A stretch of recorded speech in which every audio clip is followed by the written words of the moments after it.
Alors, l'indépendance des pays africains, oui, mais elle reste une indépendance, pour moi, marquée d'ambiguïté. Et c'est là où on retrouve le thème de l'ambiguïté qui m'a conduit dès le départ, à réfléchir sur ce thème et à écrire ce livre que vous connaissez certainement, Afrique ambiguë. Afrique ambiguë a été écrit dans les années 50. Alors, tout le monde est dans l'ambiguïté. La colonisation sait qu'elle est en voie d'achèvement, mais d'achèvement limité, car l'indépendance est toujours et reste encore une indépendance conditionnelle. Les peuples africains, eux, savent qu'ils réagissent contre une domination extérieure, qu'ils veulent utiliser ce que leur propre mode de réaction a pu entretenir au cours des décennies de colonisation.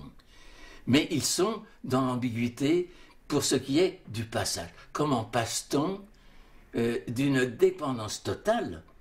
Je ne parle pas seulement de la dépendance économique sur laquelle on insiste beaucoup, parce que c'est une dépendance financière, une dépendance pour ce qui est de l'accumulation des richesses et de l'orientation des richesses accumulées. Bon. Mais tout simplement l'autre dépendance, la dépendance d'un être dont la culture a été confisquée, dont l'histoire a été gelée et dont la propre personnalité reste incertaine parce qu'il se situe entre un registre et un autre et elle joue de l'un ou l'autre registre selon les conditions de la vie quotidienne. Bon. Donc là, il y a cette ambiguïté de part et d'autre, n'est-ce pas? Et puis, je dirais qu'il y a l'ambiguïté qui m'est moins apparue à ce moment-là, j'entends au moment de la rédaction d'Afrique ambiguë, qu'elle ne m'est apparue plus tard. C'est l'ambiguïté par rapport au texte.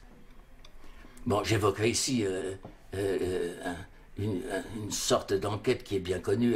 Elle a accédé plus qu'à la notoriété, à une sorte de célébrité. Je pense au Dogon du Mali, étudié par Marcel Griaule, étudié par le groupe constitué autour de Marcel Griaule. Mais ce qui est très frappant en cette affaire, c'est que les Dogons ont fini par accepter la description d'eux-mêmes qu'a pu donner cette équipe, ce groupe, très bien intentionné par ailleurs, en apparence, ce groupe à la civilisation et à l'histoire Dogon. Mais par exemple en oubliant que les Dogons, là où ils sont, sur la falaise de Bandiagara, sont des réfugiés sous la pression, non plus cette fois du colonialisme, de l'armée du colonisateur, mais sous la pression des Peuls qui, dans la plaine, les expulsent et les contraignent à aller chercher refuge. Hein? Alors, on a oublié ça, mais on a oublié aussi que le Dogon dont il est question, celui qui étudie Marcel Griaule et les autres, et puis maintenant toute une série de gens d'ailleurs, il y a une dogonomania, je ne sais comment nommer ça, et les Dogons qu'on étudie, on oublie qu'ils sont les produits d'une domination. Ils sont dans un système colonial. Leur parole est une parole souvent indirecte. Alors voilà où est l'ambiguïté de la discipline et l'ambiguïté de l'écriture. Dès la première page du livre, vous racontez que c'est une image qui vous a donné le goût de l'Afrique, une photographie que vous montre un camarade de classe, et sur laquelle figure son oncle, qui est chasseur, et qui vient d'abattre au Gabon. Au Gabon, et qui vient d'abattre un gorille. Et au sujet de votre première découverte de l'Afrique, au sujet de votre arrivée à Dakar en 1946, vous écrivez que votre regard était pressé de se rassasier d'images africaines. Mais vous savez, ce début d'Afrique ambiguë que vous venez de rappeler, cette image qui surgit et qui semble faire surgir une carrière, après tout, un engagement de longue durée, puisqu'il dure encore, et avec beaucoup de force. Bon, c'est une image qui est révélatrice pour une autre raison. Elle montre ce qu'était l'exotisme. Elle montre quelles images on avait encore de l'Afrique, comment l'Afrique d'ailleurs, c'est du cœur des ténèbres de Conrad, hein, comment l'Afrique gabonaise, l'Afrique de l'équateur, du degré zéro, n'est-ce pas, pour ce qui est de la définition géostatique de la planète, si j'ose dire. Bon, comment il y avait là cet exotisme qui pouvait attirer, mais c'est le romantisme pour adolescents, c'est aller voir ailleurs quelque chose qui est profondément différent et quelque chose aussi qui révèle, comment dire, une virilité qui s'accomplit et se manifeste. Hein? Il y a tout ça derrière cette imagerie que j'ai retrouvée d'ailleurs quand je suis arrivé à Paris avec ma famille en 1931, quand il y a eu la fameuse et dernière exposition coloniale. C'était la même chose. Il y avait cette utilisation spectaculaire, conventionnelle, n'est-ce pas? Comme il y avait les Indiens de Buffalo Bill, il y avait les Africains, non pas de Tintin, mais les Afriques du journal des voyages, et les Afriques de l'exotisme tel qu'on le construisait à l'époque où on exaltait d'ailleurs la fonction civilisatrice, colonisatrice, civilisatrice de la France, de ce pays, n'est-ce pas? Donc il y a ça. Mais je dirais que ça a joué d'une certaine manière à me donner une curiosité de l'Afrique. Quelles sont les images qui ont joué un rôle particulièrement important? Il y aurait deux images. Il y aurait une image de la folie d'abord. Oui. Dans un de mes déplacements dans les villages gabonais, sur lesquels j'ai écrit en un temps, dans un de mes déplacements, je me souviens, dans un de mes campements, donc, toute une nuit, une femme a hurlé, une jeune femme a hurlé. Elle empêchait tout le village de dormir et moi avec. Mais je partais le lendemain, le village a voulu m'accompagner, et cette femme jeune, belle et jeune, a voulu accompagner le groupe. Non pas moi en particulier, mais le groupe qui se déplaçait. Et j'ai été stupéfait de voir, parce qu'elle continuait son délire, elle devenait indécente d'une certaine manière, selon nos critères. Hein? Elle montrait son corps, et bon. Elle devenait indécente par ses propos, que je ne comprenais pas, loin de là. Mais ce qui m'a frappé, c'est avec quelle révérence les gens qui m'accompagnaient considéraient cette fille. Ils ne l'ont pas chassée comme on chasserait un chien qui suit alors qu'on ne veut pas qu'il vous suive, avec un bâton. Ils ne l'ont pas chassée. Ils l'ont écoutée. Ils l'ont laissée se manifester comme elle l'entendait. N'est-ce pas? Et ils ont pensé que quelque chose là se disait, qui avait une importance. Dans un langage qu'ils ne comprenaient pas, dans une scénographie, justement, une imagerie, qu'ils ne comprenaient pas, mais qui n'avait pas la même charge d'indécence que pour un occidental. Hein. Donc j'aurais cette image-là. Et l'autre image que je choisirais, vous direz que je choisis le paradoxe et l'outrance, mais pourquoi pas? C'est c'est une image du Congo-Brazza, de la région des plateaux Batéké qui surplombe Brazzaville.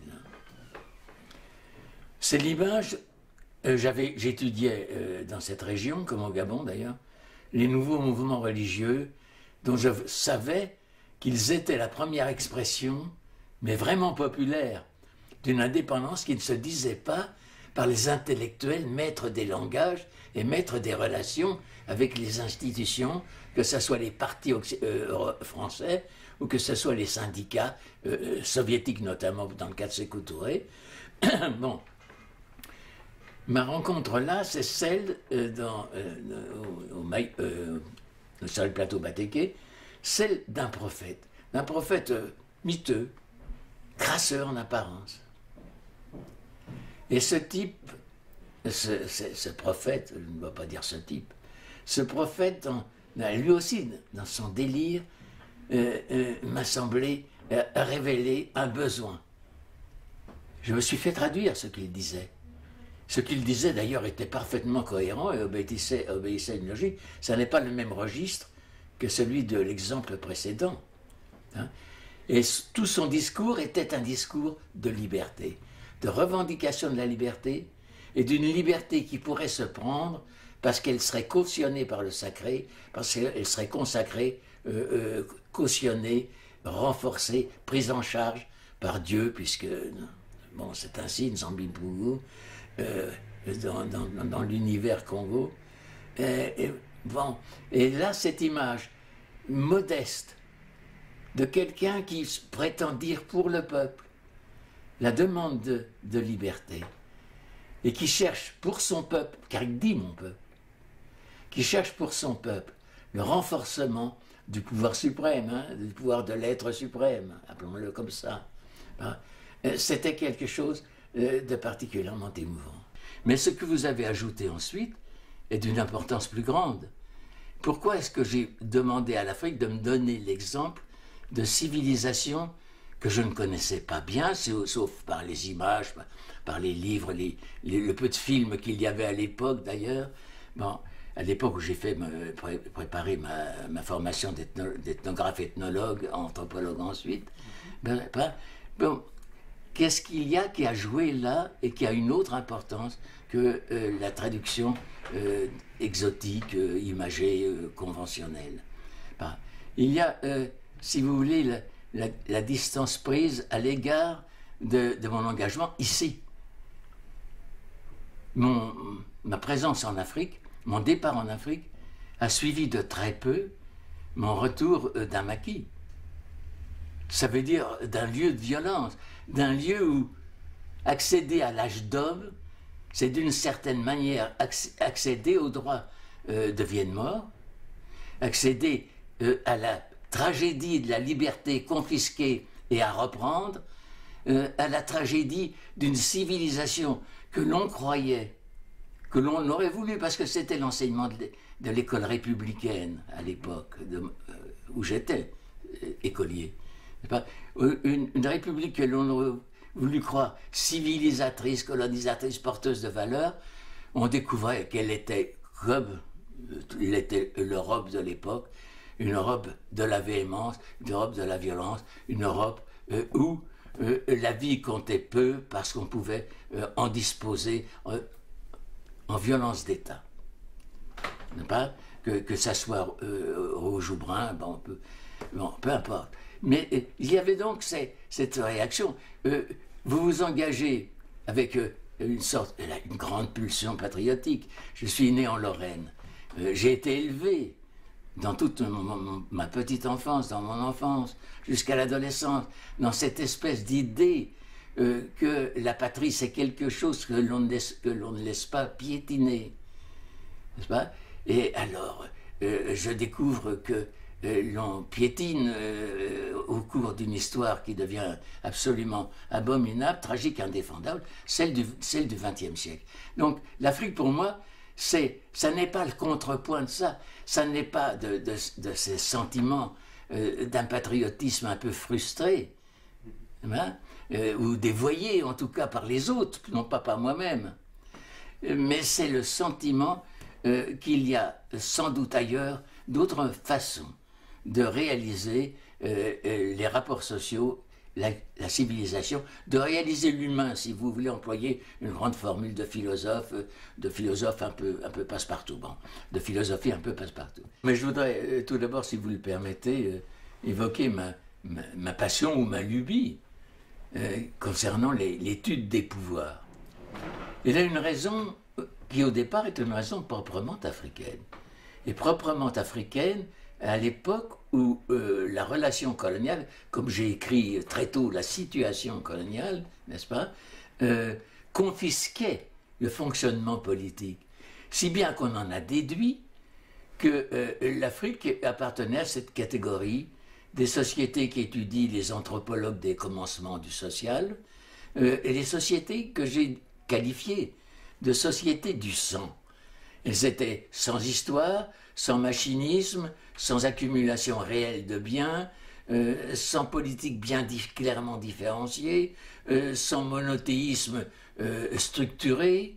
Eh bien, ce que je souhaitais montrer, ça n'était pas que tous les sangs pouvaient être corrigés, si j'ose dire, les sangs SANS pouvaient être corrigés, mais ce que je voulais montrer, c'est que l'histoire est de tous les lieux, de toutes les sociétés, et en tout temps.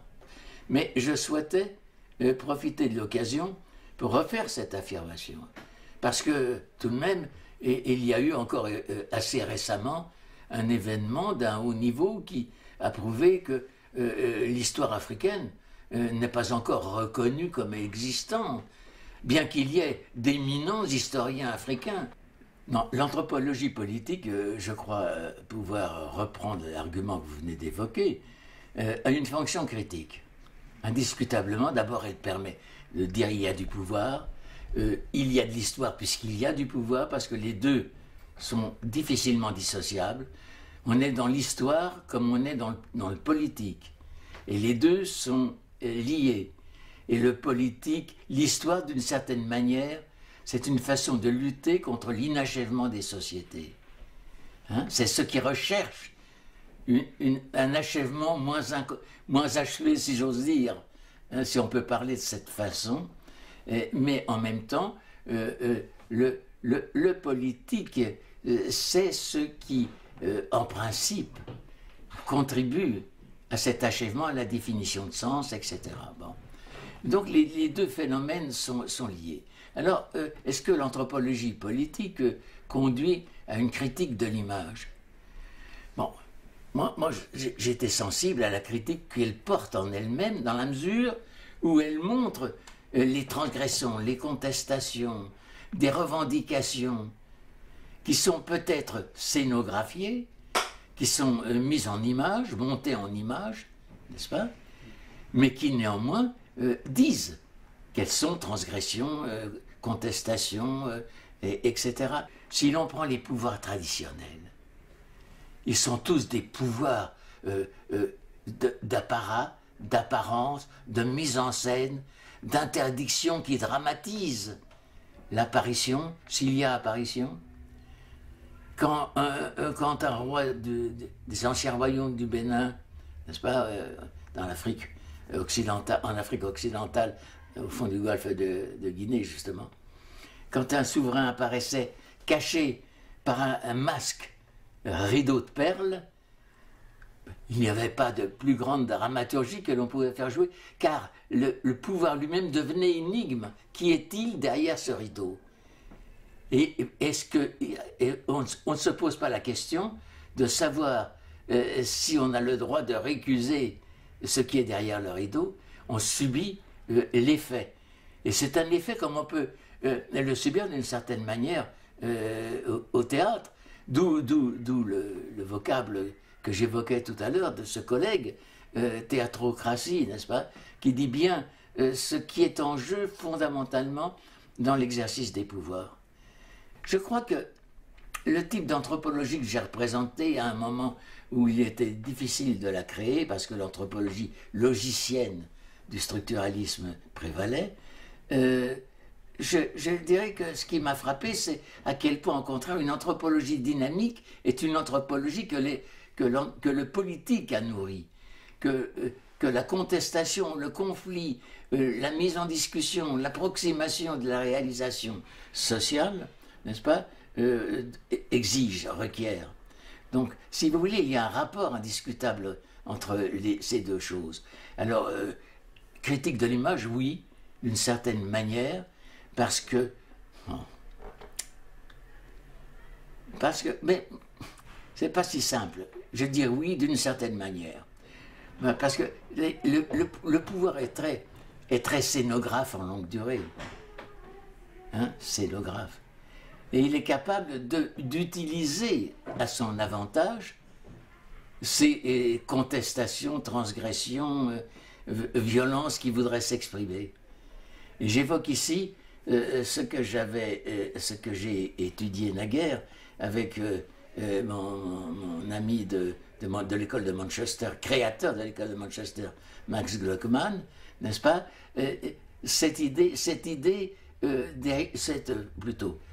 ce thème des rituels d'aversion du pouvoir. Hein?